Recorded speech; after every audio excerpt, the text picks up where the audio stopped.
There we go. We are good. We are set. Jory is in the waiting room. So I need to figure out. I broke out the good mic today for the Ooh. no phallic comments no like none at all. I forgot that this was going to be filmed, and I had not had time to go to a salon. We are. Jory, take a look at this. I mean, you've known Michael long enough that you're numb to him, but I'm going to have to endure years of texts about my hair. I did want to tell you though that I almost didn't make it here today. Are you serious? Well, I have to tell you something, okay? Like just friend. Yeah. So yesterday after my workout, I had a revelation, and the revelation was I'm going to buy a Powerball ticket.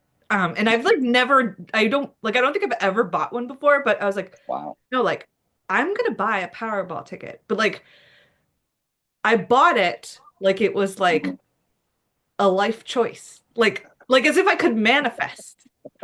Like I bought it with the confidence of a cis white po bro on Twitter with a blue check. Like Nice. I was like, you are ready. You are ready to win. Is not an option. So I went like the rest of my day just being like, this is the last time, like doing the dishes, like, and this is whatever. But needless to say, I woke up today. Yeah. And it didn't happen. It didn't happen. So. I buy tickets occasionally, like when it gets high enough where I feel like I'm worthy of that and it's worthy of me, and I'm always convinced I'm gonna win every time. Even when I was picking every the single numbers, time. I was picking the numbers and I was like, 35? Yes. I mean, obviously it's 35. Like, here, let's go. Like, I do that with everything. Every single thing I submit to a contest, I'm gonna win. I buy a lotto ticket, I'm gonna win. Go to the casino, I'm gonna hit the jackpot. Every time. I'm just unwavering, like delusional self-confidence. Isn't that amazing though? It's almost like instant dopamine. Like even if there's a little birdie in the back of your head that's like, you fool, you stupid fool. If you can at least for like that moment, that brief little window of time, be like, it's all gonna change for me. This is it. Well, everybody, welcome to Table for Deuce, where we are still poor. Where our production value is sad. Our banter equally weak. No mics. We're just rocking it. It's fine. But I'm excited today because we have a guest, and that always makes our shows better. Yes. Whenever we can add someone of talents and intelligence to our show. Like creativity, talent, it just changes the whole vibe. But yeah, welcome to Table for Deuce, where we shoot the shit about all things lit. With me is Kate Hanson Foster, author of Midriff and Crow Funeral, co-host extraordinaire, co-editor extraordinaire, a lot of things extraordinaire, but not a good picker of winners. So alas, poverty-stricken Kate Hanson Foster is with us today. So everyone, congratulate her on at least trying to manifest something better for her life. I know. So woohoo! Welcome. Thank you. Yep, here we are. So I am here with Table for Deuce co-founder Michael Schmeltzer, author of the prize-winning book Empire of Surrender, co-authored the non-fiction book Single Throat Opens, a lyric exploration of addiction. His debut Blood Song was a finalist for the Washington State Book Award and the Julie Suck Award. So everyone knows by now we write like little roasty bios for each other, right? So like I was trying to come up with one today. This one's a little niche. It's a little niche. But I crunched the numbers and decided that the 5 people in the poetry world that are going to find this funny, it's like worth the joke. So anyways, I just want everyone to know that Michael, inspired by the influential poetry gurus of our time, he has a TikTok account now where he basically analyzes people's photo filters and gives them really prophetic life advice. And if anybody wants to find him, his handle is your face is not a felony. And That's how so, he that joke ends is every video. 3 people gonna get it. And 2 of them are you and me. It's still worth it to me. Wonderful. Still worth it. It's so worth Your it. face It's is so not a good. felony, Michael. It isn't. I am confident it's not. Not yet, anyways. Love those Gosh. poetry gurus. We'll Oh, talk I about love that. those. And I can't wait. We're gonna do that show and it's gonna be magnificent. It is. Yes. I have so many thoughts. But that's another episode. Another That's the new episode. season. We're going to tackle this topic. There's a lot to be said about it, but this There is. episode is the one we need to talk about now. Because Yes, this episode is going to be great because this episode we have a very special guest. I am so excited to welcome them to the show because I remember reading their manuscript. It was through a competition that we had at Floating Bridge Press, and I just kind of fell in love with the lushness of the language, the pastoral, there's so much going on in the work, and I will show you. I have all the books. Look at this. Well, I'm disappearing. I've disappeared. I've got look at I know. Oh, come on, don't do this to me. Oh, there we go. I am a fan. I am a big fan. So I am excited to welcome them. So let's get started on this. So Jory Mickelson is our guest today. Jory Mickelson is the author of 3 books of poetry, including Picturing by End of the Line Press, All This Divide by Spuyten Duyvil Publishing, and Wilderness Kingdom by Floating Bridge Press, winner of the High Plains Book Award in Poetry. They have received awards and fellowships from the Academy of American Poets, the Lambda Literary Foundation, Dear Butte, the Desert Rat Writers Residency, the Helene Wurlitzer Foundation of New Mexico, and most recently, the Sitka Center for Art and Ecology. They live and write amid the moss and mud of the Pacific Northwest. Please welcome good friend and amazing poet, Jory Mickelson, to the show. I am so excited, Jory. Thanks. I'm excited to be here. So we have It'll known be each like other.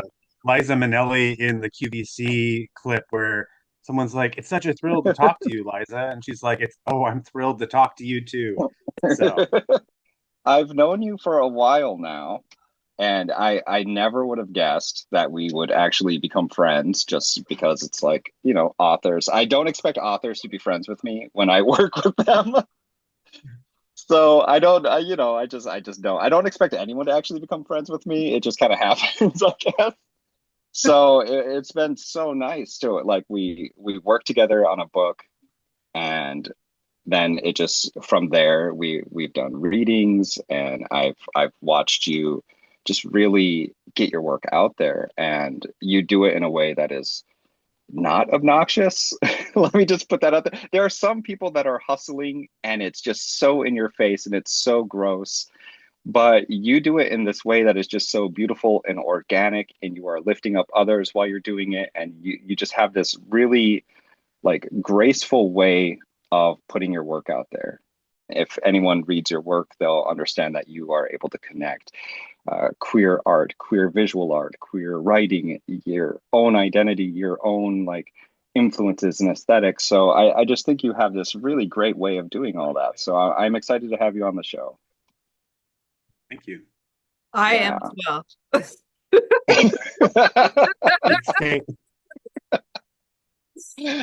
well. Yeah, no, this is Michael has been talking about you and he talks about you all the time. So this is really exciting for me because I was actually gifted your book a while ago now. By Michael, and I it's great. So I'm so excited to talk to you. This is going to be fun. Most thrilling thing that's happened to me with Wilderness Kingdom, aside from getting published as a first book and a dream come true and working with a great press, was I found a copy that was inscribed, that I had inscribed at a used bookstore. And I was like, I have attained the end of all poets, where I am now being sold in a used bookstore. So that was thrilling to me. I knew my career had gone to its completion as a poet. If you could find your Find That is yourself more in a like the bargain bin. graveyard, really, especially when you Yeah. find like the Yeah. person that you like dedicated it to, and they like you read the dedication and the date and like where it was, and you're like, Yeah. oh yeah, and they just tossed it in the bin. Okay. So did you It's buy a fun. lottery ticket, Jory? I did not. Uh, I was in a poetry signal chat group and accidentally added the editor of the New York Times poetry review. So it's Amazing. not going to make any sense like 6 months from now, but today it feels No, very relevant. it's so worth it now, though. Let's begin. Let's have you read a poem for us, Jory. Let's kick off the audience with some good stuff here.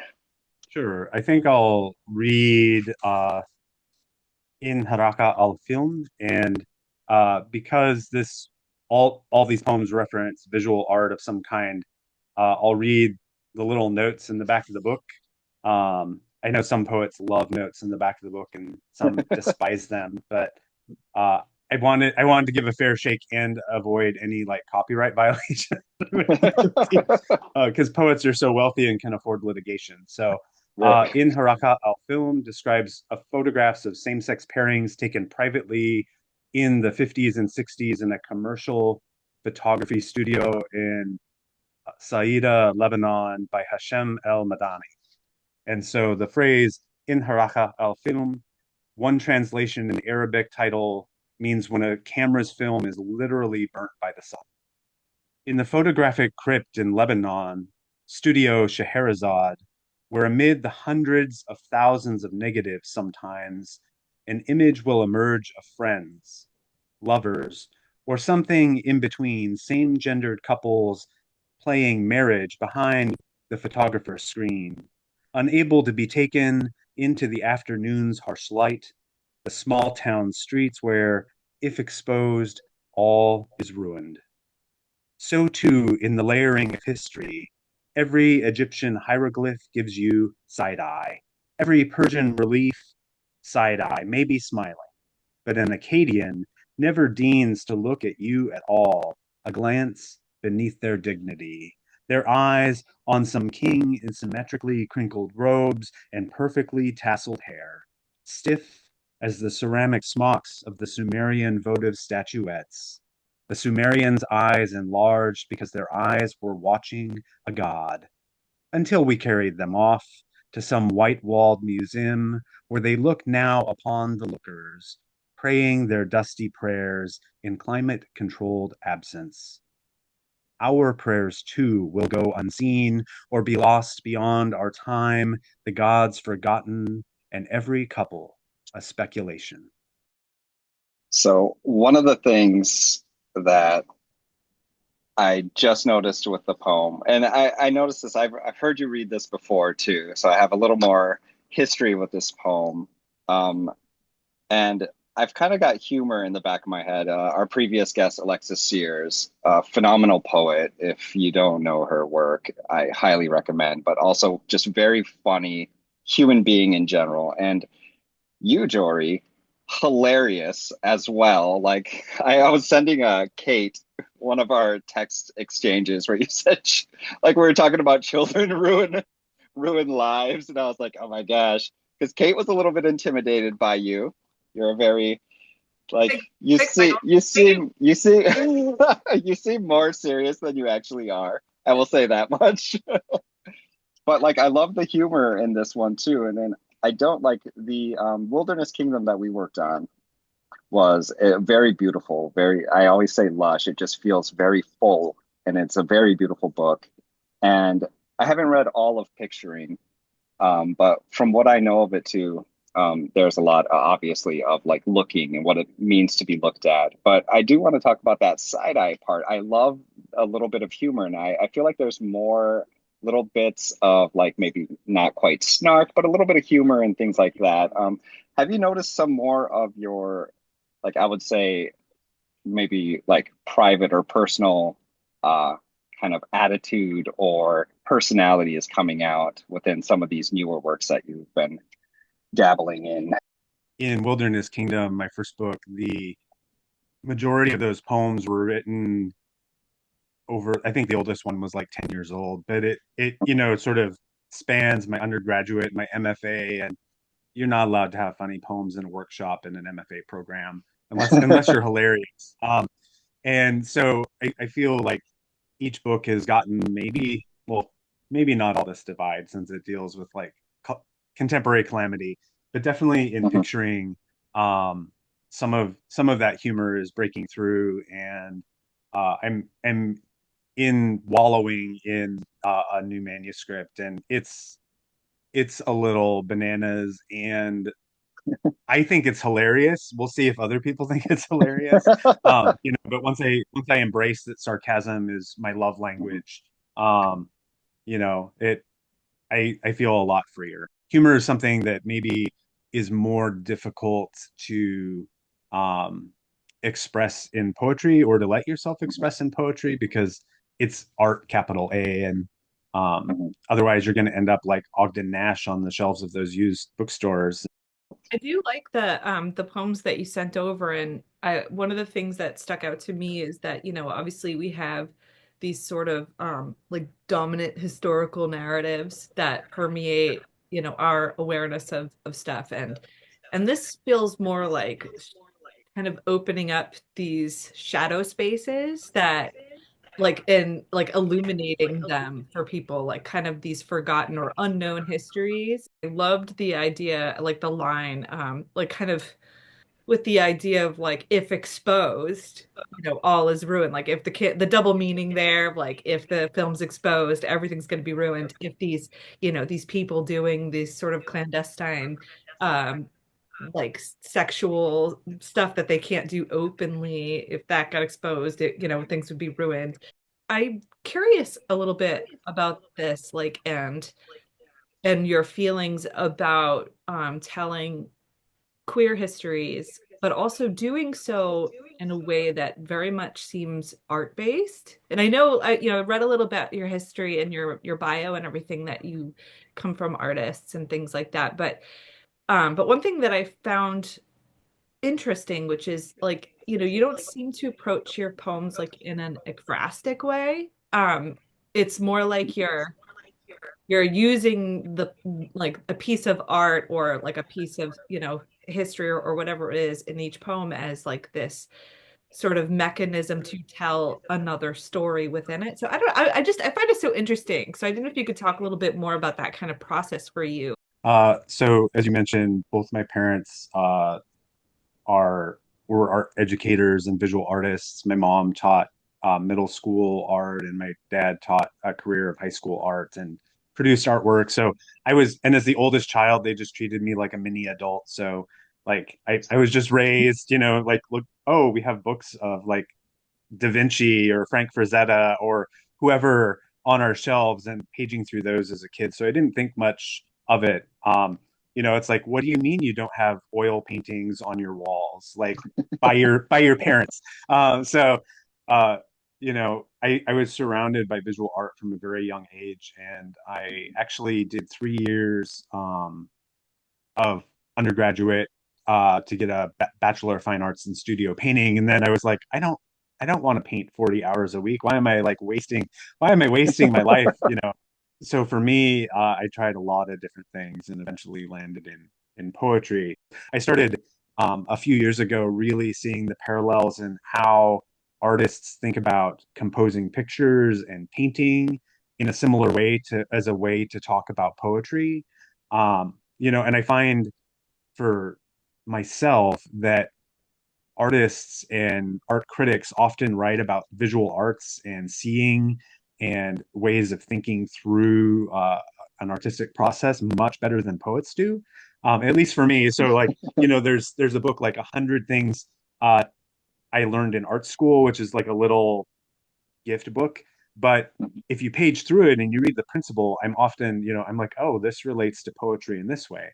Or you think about how you want to prioritize the information or the images or the extended metaphor you're giving to the reader, and you start thinking foreground, midground, background. Like what needs to fade into the background in this poem, or what do I need to bring forward to better focus the lens or the draw the eye. And so those are sort of the principles when I approach art as someone who has unsuccessfully made some pictures, and I successfully made some poems, that there's a blurring of those genres for me as a maker of things.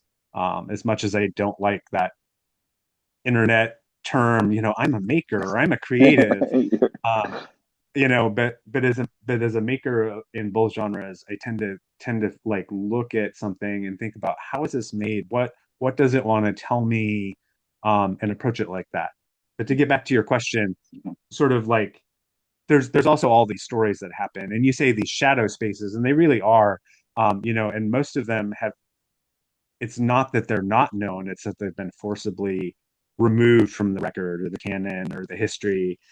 So even like uh, in Haraka al Film, like the genesis for that was actually Bert and Ernie, where you have like just that precedence in like, oh, they're roommates. You're like, Best friend. and like they came out and said, no, they're a couple, and it's like my whole life being raised with Sesame Street and being like, there's queer representation that was right in front of me, but I had just been elided.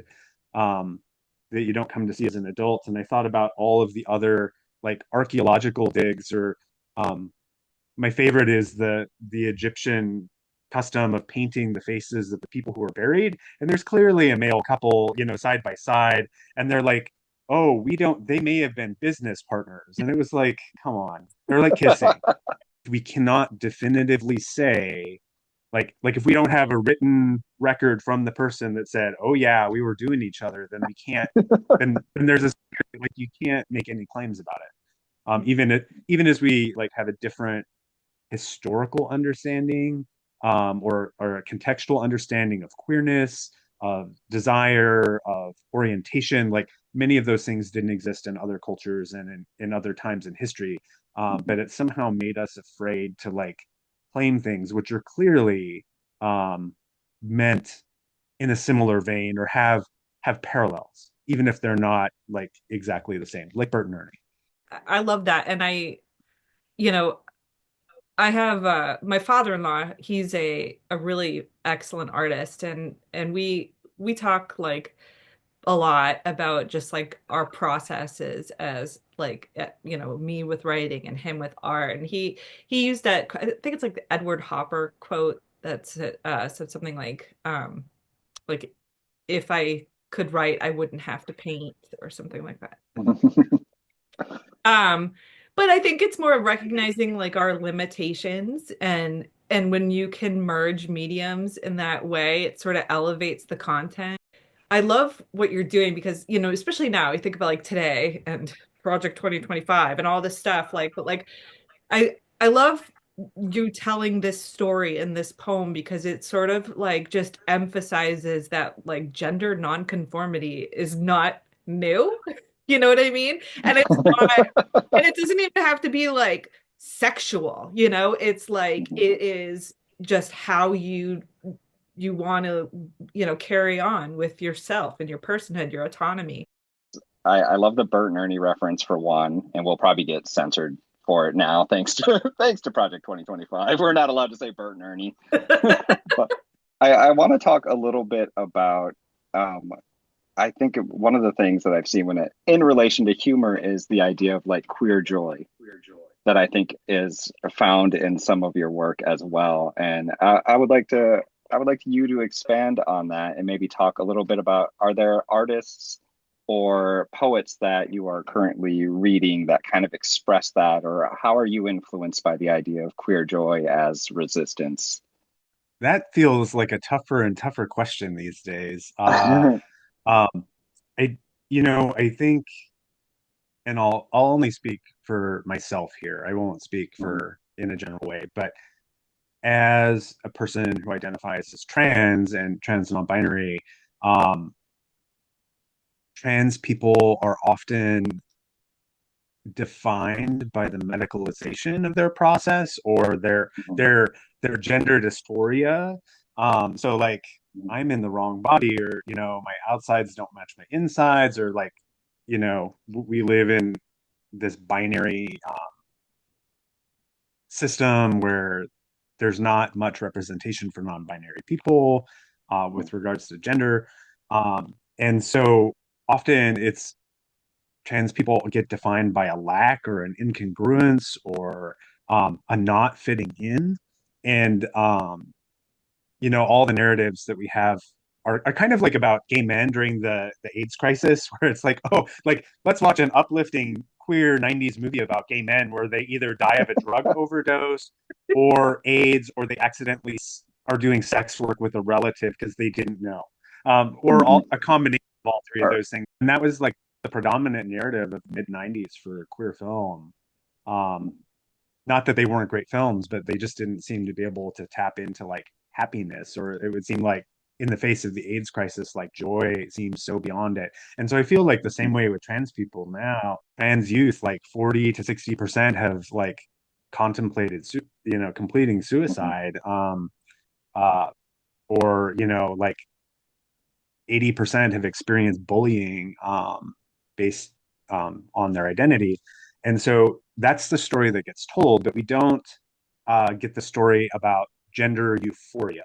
So dysphoria is where you don't, you know, you, you feel at odds with your body, but gender euphoria is like, where finally you match. And as a non-binary person, that can be confusing and difficult. Like it's like I was joking with a friend. I was like, as someone who like, I guess androgyny or confusion about gender feels affirming to me in a way where I'm not immediately pegged, as a man or as a woman. Like I was masked up at a museum, and a mom was with a kid, and she stopped and she was like, "Sweetie, let this person go past." And I was like so affirmed. I was like joyful. Like they couldn't clock me.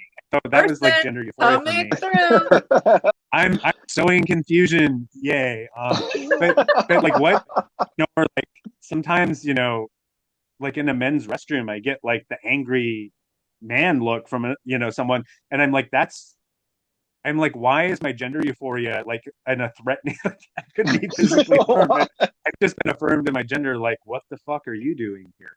It's a terrifying time to be gender non-conforming or gender expansive or trans, and trying to negotiate like how out am I? How public am I? Do I just define myself as queer and like let people's confusion go? Like somehow queer is more acceptable than trans.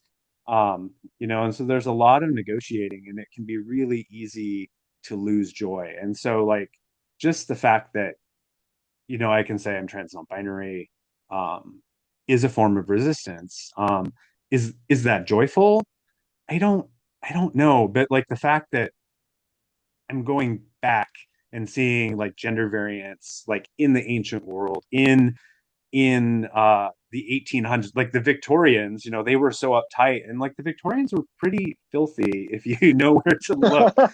Somehow the 1950s was like this perfect cishet Christian, polite society, and you dig under the surface and you're like, this is filthy too. So like I think people are generally filthy throughout history. It's just a matter that's my historical lens.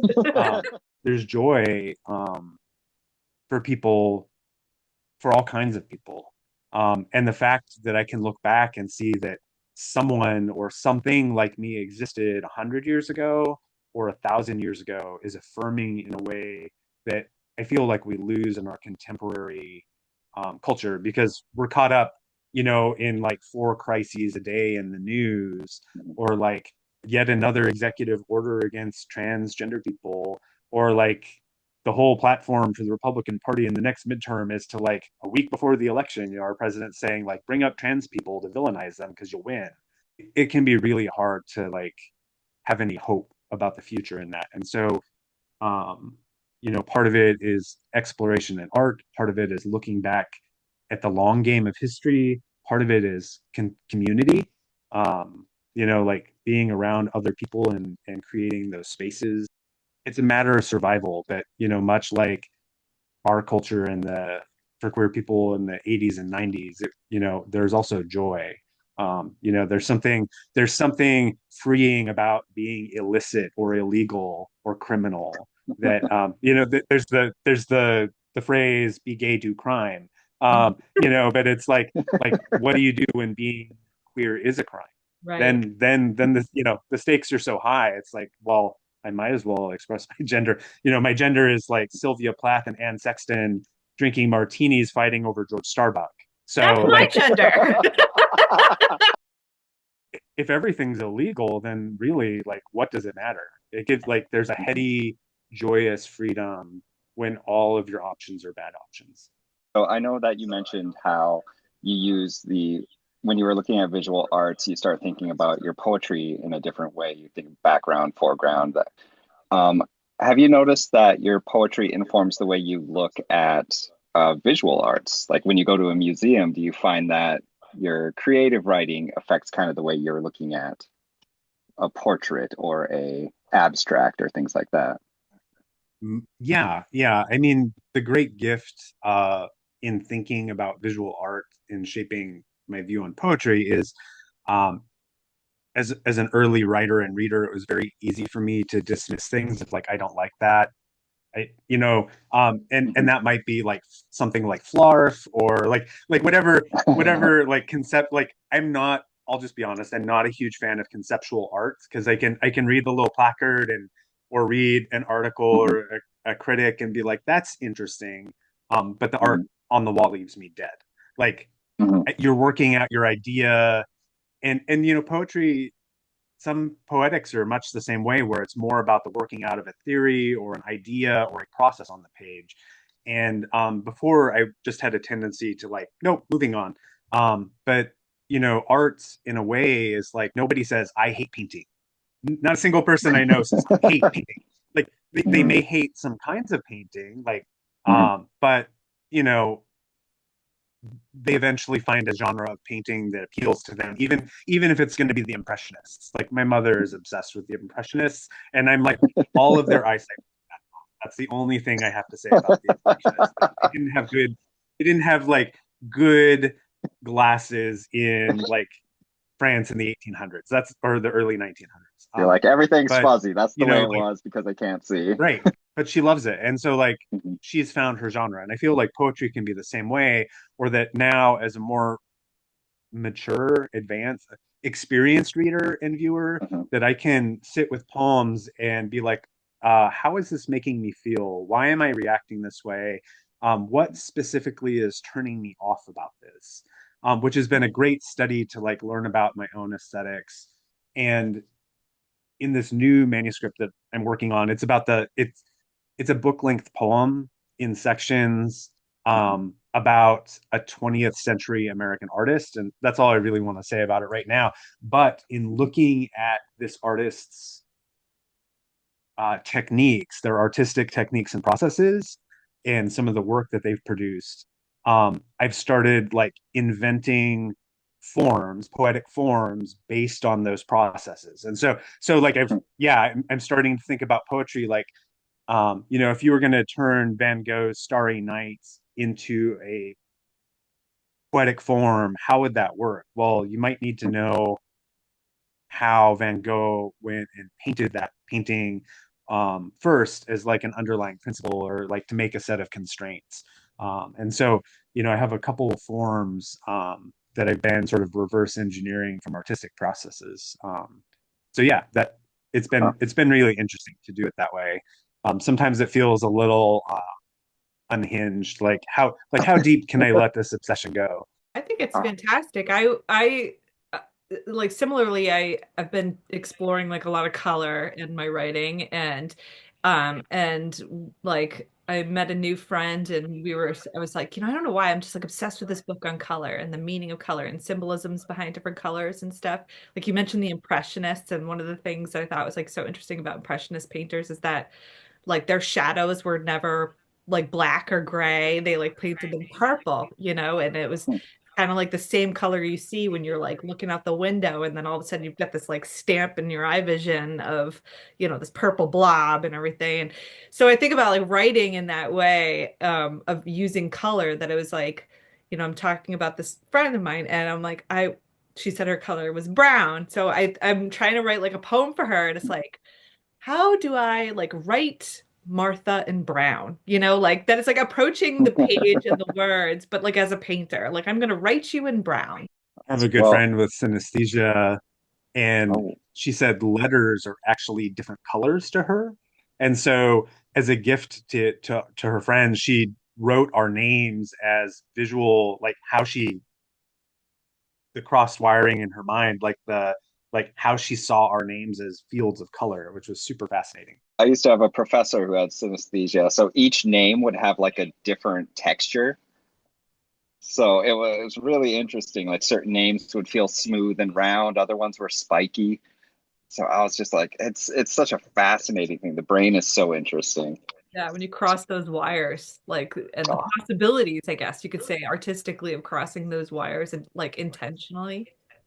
I mean, I'm not trying to like eat sound or whatever, but you know what I'm saying. Well, Jory, would you do us a favor and read another one of your poems? Sure. A lot of my family is from Montana, and the town of Butte is sort of the center of the labor wars in the West that happened in the early teens. It's also the place where the International Workers of the World organized, and so there's this huge history of capitalism and extraction, and there's this wild podcast, Death in the West. Their first season deals with the lynching of Frank Little, who was a union organizer in like 1913, 1914, in Butte, Montana. And the history is wilder than any fiction you can imagine. Like I've read Dashiell Hammett's Red Harvest, which is set in Poisonville, which is Butte, Montana. And I would say that Hammett's novel is probably less wild than the actual history of what happened. Um, but all my life I've been told like unions are good and union workers are always the heroes. And then I came across Heron and the Heron Massacre. The poem Chicago references the 1922 Heron Massacre in Heron, Illinois, where labor violence erupted. Uh, After stripping the victims, it is reported one assailant said, "Let's see how fast you can run between here and Chicago, you damn gutter bums," before the mob opened fire on them. The poem also references Paul Cadmus's painting of the event. So, Chicago. It's June. I lay on my stomach amid the graves. The early rain has washed the sky to a clarity of blue.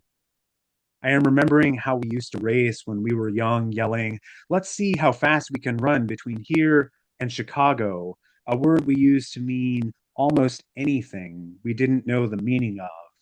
Like when we'd pretend we were miners crawling beneath the earth, flat on our stomachs with the weight of mountains suspended on our backs, our headlamps dimming, giving the last of our strength to escape the mine's collapse. "We're almost there," you'd say. "Keep crawling. We're almost to Chicago." In 1922, there was no safety when the strikebreakers were taken into the woods outside Heron by Union miners. We are always looking for the hero in our stories, a way to make beautiful all our violence. When I turn over in the grass to read the names carved on the granite marker, sometimes I wonder if they can hear me as I lay parallel on the earth, we thinking our thoughts and unthoughts together in the early light. Some days I hope they never hear me, when in shame I wonder how did my life become my life? How little resistance was in me when I gave myself over to brutality. What is the difference between me and the crowd of spectators gathered, cheering in Heron Cemetery, who watched as men were roped together? What is the difference between me and those who beat and shot the bound men begging for their lives? I am not sure I have an answer. Those alive at the end had their throats cut by a Union man with a pocket knife, the blood washing the cemetery's grass. Those who witnessed the massacre slowly went home. Those left alive did not speak of it again. In the Columbus Museum of Art, Paul Cadmus's painting hangs in silence through the morning and afternoon light. The pigment hasn't a word to say. The dying men, like Christ, are pictured in almost coital release. But here, there will be no rising. Here, Before this picture, I have no answer. Those buried around me have been still for more than a century. I wouldn't call it rest. All our stories are only repetitions like light, gathering and dispersing, each day indifferent, a variation of the same, never reaching what we call Chicago, never knowing what this really means.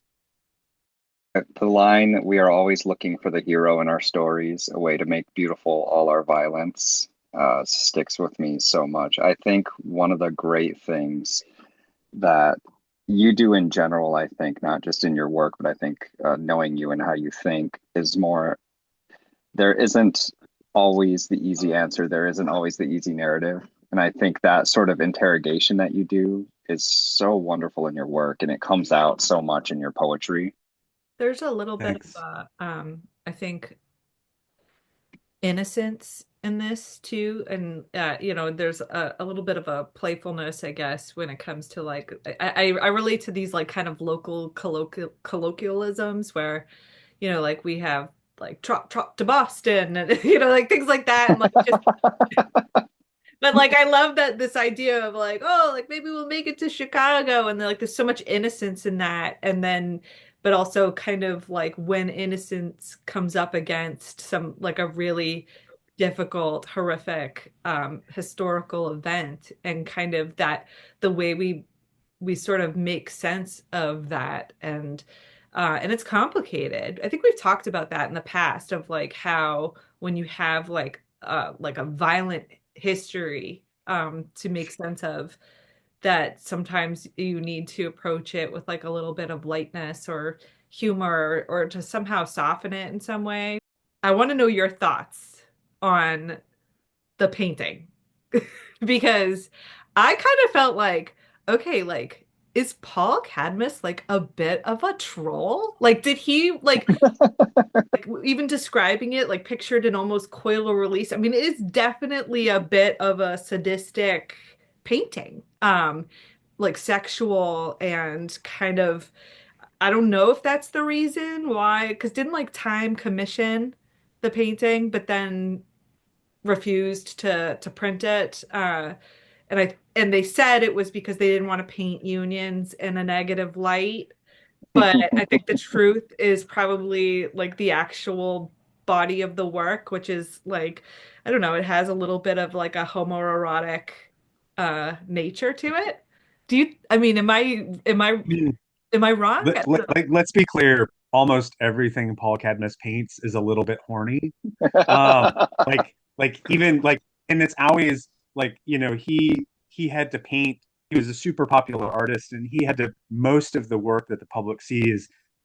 He had to paint within this like cis het culture, and there's always a slyness to his paint. Even his most like conforming, straightforward paintings, there's always a slight. You're like, those two people are cruising in the background. The queer coding, like if you know what to look for, it's there.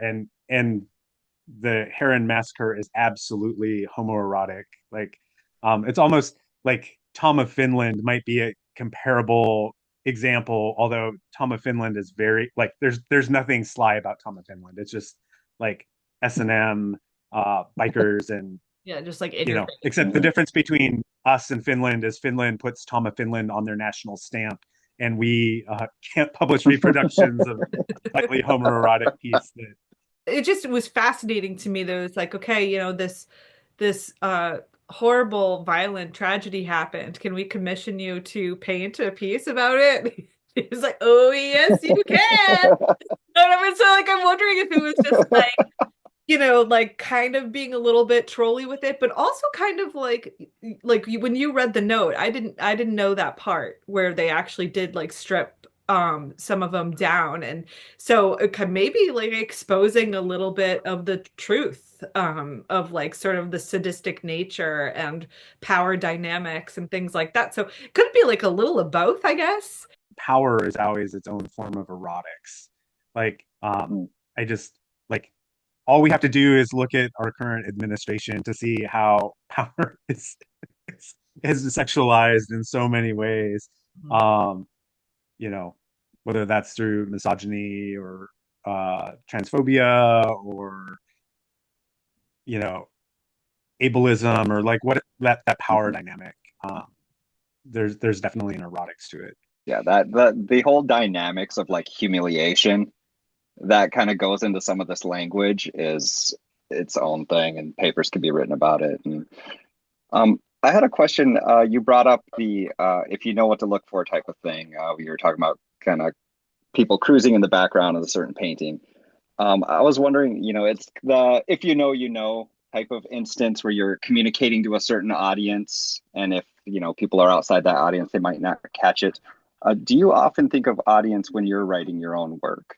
Like, do you think of like, are you writing for poets? Are you writing for like, for instance, for me, I write usually to either a younger version of myself or an idealized version of a younger version of myself, whatever it may be. But do you think of audience a lot when you're working on your own things?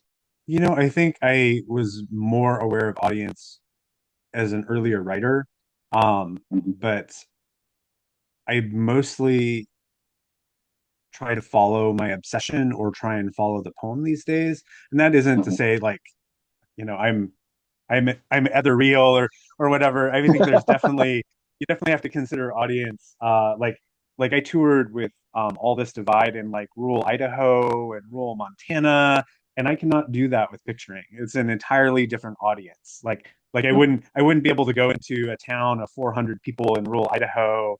My friend runs a community art center there, um, and she was generous, and I taught a workshop and gave a reading because the second book's about the history of the West, so that fit in. But I couldn't, like I couldn't in a community workshop with like people from seventh grade to 80 years old and be like, let's talk about S&M, like so like that's not something I'm going to get into. So audience definitely plays a part, but I feel like I want to do my best in service to the poem, especially in this new manuscript I'm wallowing in. Like I want to take it like the question I was, I've always been in awe of people who could write a book length poem.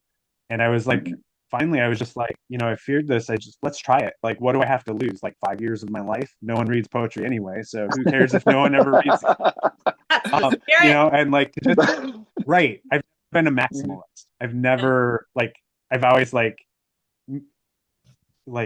veered away from maximalism, and now I'm like, let's say it again, let's say it a 50th time and see if it comes out any. um I'm following like pleasure and strangeness and obsession more than I'm thinking about an audience these days. Like my ideal reader would be someone who had a little bit of knowledge of art history and was probably clinically depressed. Hmm. Sad poet at heart. So um you know, and someone who thought that most of history was filthy if they knew where to look. That's my ideal reader, I guess. I love Sweet. you saying This that because like it reminds me of the last few lines of this poem, which I think are so beautiful.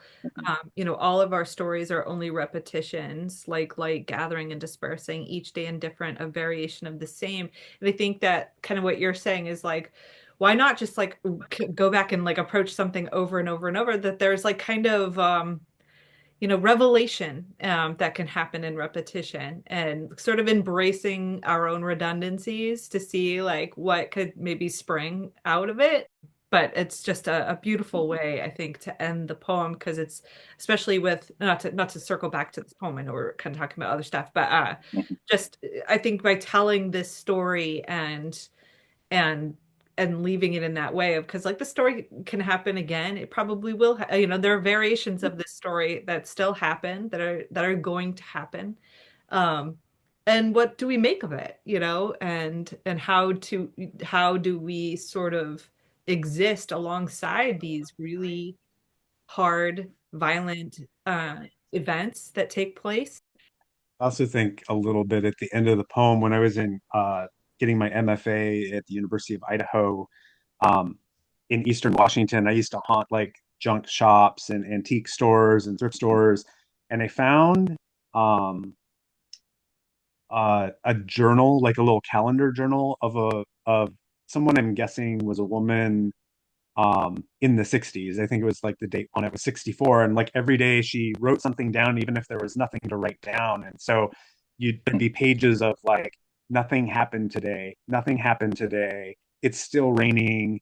It's wash day again. And like literally that's the only Another thing she had turkey to say. sandwich. So Yeah. like, and it's like one of the most depressing things that I've ever paged through. And it's also like, it's real. It's like, if you think about it, you're like, oh my God, I've got to get up again today and make the bed and feed the cat. Like, what? Like, you get a cat and it's exciting. And then you're like, I'm going to have to feed you every day for 20 years. Really?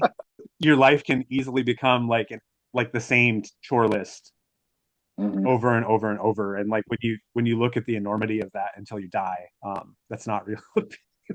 So, but like people have been going about their lives, queer people, straight people, ambiguous people throughout history, and to think that our contemporary world is so radically different from the mundanity of somebody else's life is kind of ungenerous. One of the things I really like about your work, especially like the newer work that I've been reading, is this kind of long vision of history and the present. I think there's a certain kind of awe that occurs. Like I love seeing like the ocean. I always talk about the Pacific Ocean. I love going to the Pacific and just being overwhelmed by the enormity of it and feeling that sense of like how small and humbling that really is. And I feel like your poetry does that in a lot of ways where it's like you are looking back thousands of years, you are looking back 50 years, you are looking back 20 years, and there's this long arc of time that is humbling. It does put a lot of the present crises in a different sort of lens where it feels a little more reassuring. And like you were saying, as far as identities being, whether or not we name them or not, they exist. And, the things that people did years ago, repeating themselves and having these somewhat boring lives are the lives we're living now too. And it is reassuring and it is very hopeful that regardless, like people have been through their own apocalypses and they've made it out. Go for the last poem, maybe? Yeah. Sure. Yes. Sure. And because I'm me, of course, there's more notes about that poem. The thing about Chicago was the Dear Butte Writers Residency is in Butte, Montana, and I'm obsessed with Butte. I love it. It's terrible and wonderful at the same time. It's basically a Rust Belt city on top of the Continental Divide. And there's like 10,000 miles of mining tunnels under the city, Wow. and it's also the future largest Superfund site in the entire country. So like and it's great. Like, as long as you don't mind poison. Um, it's such this study in contrast, and like they're really, really great about their history. And so like the archive, it's such this study in contrast. And I know the story of my great grandfather and like some details that I might not talk about publicly about his life. And then I go into the archive and I can find out like no one's alive who knew my great grandfather now. That generation is all past. And so, but I went to like the Butte archive and or the Silverboat archives, and I looked, and like there's an article about the songs that were sung at his funeral. And it's like the paper knows that the songs that were like the hymns that were sung at his funeral, and I didn't know that, and I know a part of the story that would never get mentioned. Like, how did he die? We'll never talk about that. And so there's these weird gaps or spaces of knowing and not knowing. Like I know the name of everyone who attended my grandmother's fifth birthday party because it was in the paper. I don't know any of those people. The house is no longer standing, and yet there's like this record of 5-year-olds. So it's like what do you do with that material? In a similar way, I was really fortunate when I went to the Desert Rat Writers Residency in Palm Desert. Um, Performance was inspired by a screening of the documentary Taylor Mack's 24-decade history of popular music at the Palm Springs Art Museum in June of 2023. So I happened to be there when Taylor Mack and the film's producers were there for the screening ahead of the release. It featured a discussion with Taylor Mack and the directors Rob Epstein and Jeffrey Friedman After the screening, the line "Stop reading, lean back and put me into your mouth" is a riff on the line "Stop reading, lean back, give me your mouth" by Philip Rexroth's poem "Where We Meet Sappho." And so Taylor Mack basically took the 240 years of American history by decade and picked the 10 most popular songs for that decade and then performed them with an ensemble and with 24 people. And so every hour someone would leave the stage and there'd be one less until at the end of a 24-hour performance with no pauses, he would be the last person on the stage. Which is like mind-blowing. It really is. And it took in 6-hour performances, where they would do 6 hours of the 24-hour cycle in different places, and then they did one 24-hour concert with no breaks, and it's mind-boggling. Taylor Mack is a radical fairy, which comes out of the queer culture movement of the 70s, and really there's elements of drag or gender queering and this really sort of raunchy, sarcastic humor and satire and critique, just things that have really, I feel like critique and camp are often the same thing in a way, that's endemic to queer culture in a way, that maybe again returning to that, because everything's illegal, we can say whatever we want with less fear. There's often the criticism that or the comment that queer men can't know about families and kids, or who are you to give me advice about kids. And it's interesting because it's I've swam in and breathed and observed cisgender heterosexual culture, it's the ocean I'm swimming in, even though I should be swimming in a different kind of ocean. I know the paradigms and the structures really well, but having to feign I fit within the culture while knowing I'm an outsider has that back and forth has allowed, I think, queer people to give especially sharp critiques on or observations on things that inside and outside simultaneously, is really a hallmark of queer culture, especially now that we're in the era of gender. It's really obvious, gender is not a fixed thing. I'm gonna transgress, I'm gonna go on both sides of the line. Or oh, your gender doesn't apply to me, sorry, I was doing my own thing over here. And it seems careless or reckless, but it's really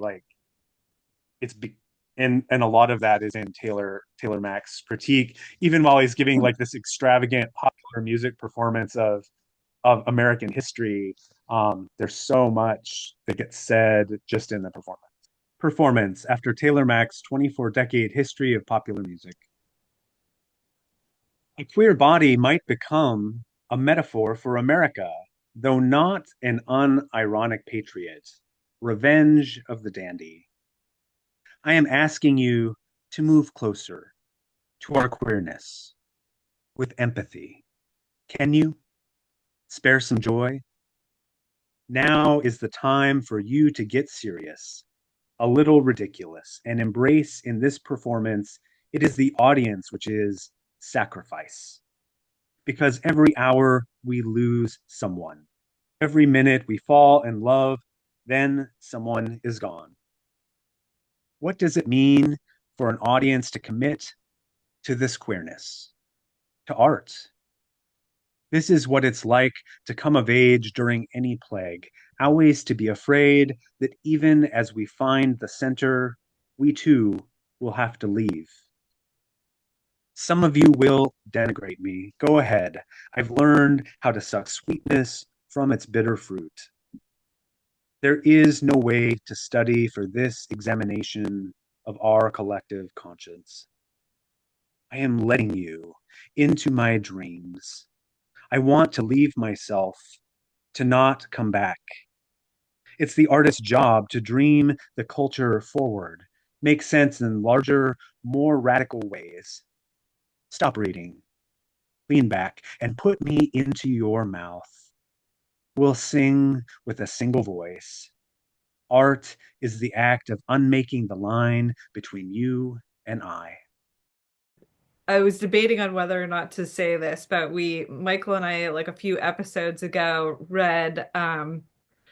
we read, this was our MAGA episode where where the poem was titled America is the Poem, and we went through all that, but this, it was like, oh my gosh, this feels like serendipity here, like we're coming full circle, because as soon as I read the first line, a queer body might be a metaphor for America, I was like,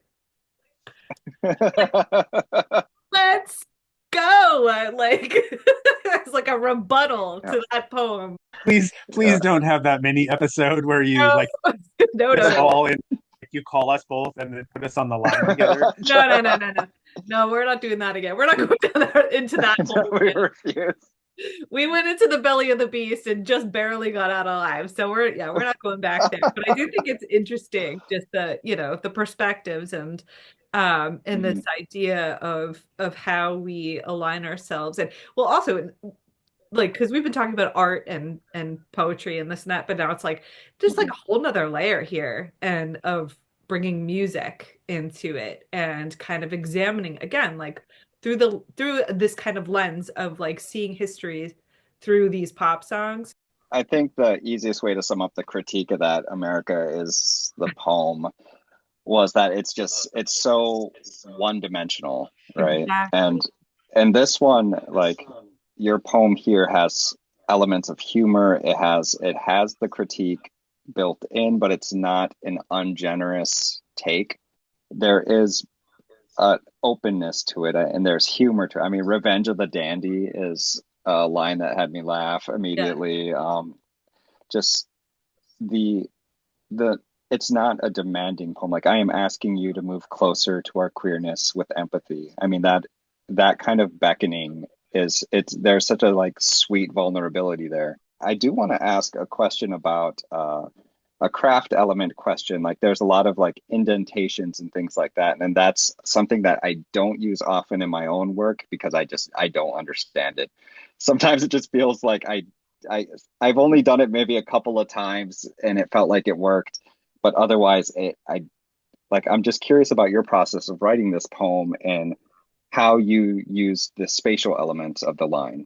I feel like the past few years in my writing process has been me saying, how do I break my own aesthetics? Like, whether that's subject matter or perspective or language, but form is, another way that I've really looked. I don't have a theory about the queerness of poetics or the queerness of form. There's much more intelligent people that can comment on those things. But for me, like a playfulness or a way to break up monotony, or really, really asking, like, I have ADHD. So part of it is like, I am so bored with all of the poems looking the same on the page. How can I move? How can I move the language around? How does the white space affect my reading? The poem Chicago, allowing those questions to each be in their own stanzas with a lot of white space is a moment for the reader to like reflect on what they've just read, or to really like hear it before they can continue on to another difficult question. And so, my editor for this book, the substantive editor for Picturing, was Canadian poet, wonderkin, hyphenate, filmmaker, memoirist, Covey Smith. And he also helped me shape some of the poems. And, so he's like, you're using space like this, but what if we used it like this? And so, he was a great person to help me like think consciously about how I was using the page. I love the combination of the words on the page and also how you read. So I've always enjoyed just how you read in general. Like, you're just a very good reader of your own work. So I love listening to that. And I also love just seeing how you're reading these indented lines or these cascading lines as well. So it's just fascinating to hear about. And that is great that you had such a good editor. that was Yeah. experimenting like that. That's Another wonderful. another great Michael editor, I guess. I'm afraid of editors that aren't named Michael. I love the line, "Can you spare some joy?" And this is the last time I will bring up the America is the poem. But one of the things that we talked about with this poem is it was so dismal. It was like barbed wire and burnt out baseball fields and broken down buildings and oh my gosh. Just like, but it was like, but America's so great. Like, look at us. And this is just, it's just another lens. And I just love this idea of joy. And what a better way to kind of write out that kind of natural human joy than through an exploration of music and history of music. I think that does start to break down barriers and blur lines. And, you know, like that line, what does it mean for the audience to commit to this queerness of art? And like, I don't know what the answer to that question is, but I understand why it's asked. And I guess I like that that question kind of hangs in the air in this poem a little bit. Yeah, I like like I said, there's that certain kind of like an almost invitational quality to the work. It isn't gatekeeping in any way. It's just asking to be included, and it's also inviting someone else to be included. And I think that kind of it's just such an open quality to the work.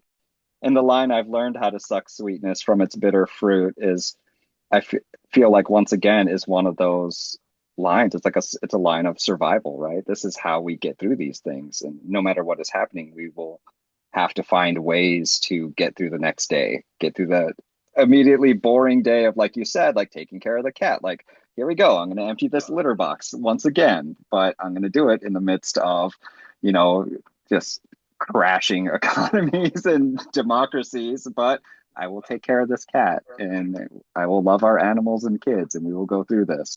Do you have like a timeline in your mind of when your next collection will be coming out or Back to capitalism.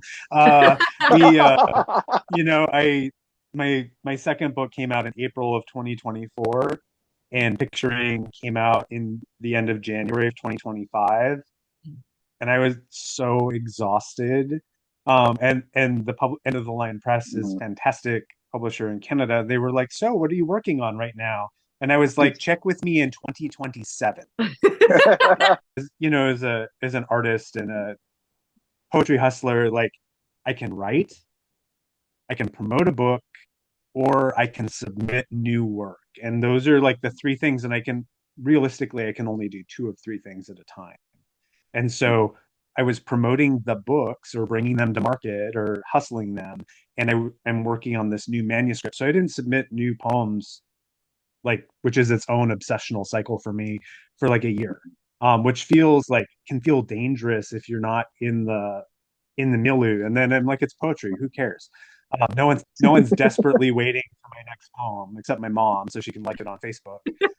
For me, and now it's like I have this book, and I'm submitting poems. So like the I'm not as writing intently on the new manuscript, and so it'll be done when it's done. I don't want to. It's a maximalist endeavor, so I'm always like a good book. Like I hate in the past, I have hated books of poems that were 100+ pages. Like there's one book of poems who the poet's great, but it was like 120 or 140 pages long, and I was just like, I don't want to read that. I want like it's not that they were publishing everything that they had produced, like yeah, some other poets, but like right. Yeah. if you know, you know, no You shade, know, but like it's just, but it's like I don't like it feels exhausting to try and get through that. I've always privileged or prioritized shorter books. Like, I think I remember Eduardo C. Corral talking about his first book, Slow Lightning.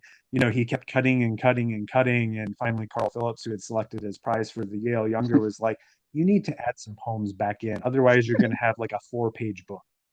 I went to the Sitka Center in February to revise it, and it got one revised draft, and it was like 87 pages. And I was like, well, I'm going to try and hone that in some more.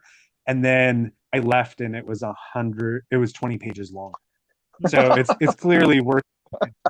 And so I've kind of just like, if it like, I haven't started winnowing the weaker work out of it, or the weaker sections out of it, and so I'll just keep writing until I feel like I've accumulated enough. Yeah. Take your time. Yeah. I'm like, stick with me in 2027, and I may have. I will. Like, I'm still working on it. Thank you. My calendar, Jory 2027. Okay. Little reminder. We've been talking for a while. We should wrap up this part one. I don't want to take up too much of your time.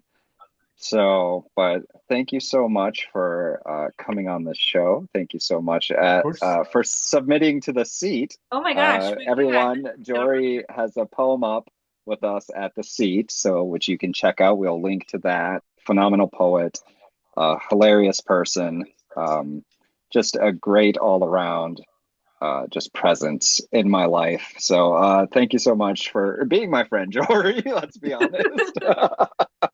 Thanks, Michael. And thank you for coming on the show. And we will have you on next time for the Toaster Roast. So thank you, everybody, for staying tuned and listening to Jory. Thank you, Jory.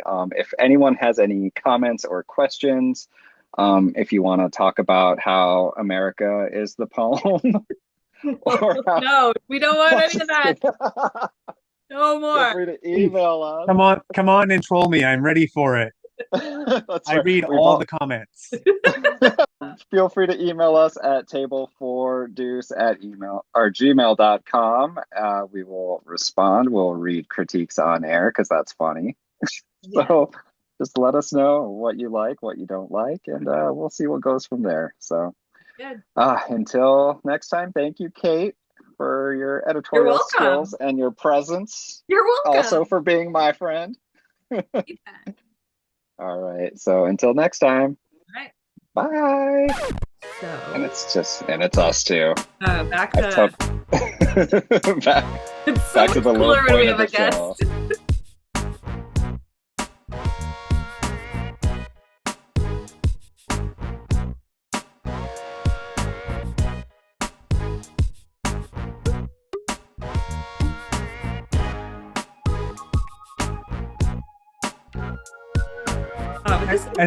As if we'll still be here in 2027. Oh, I know.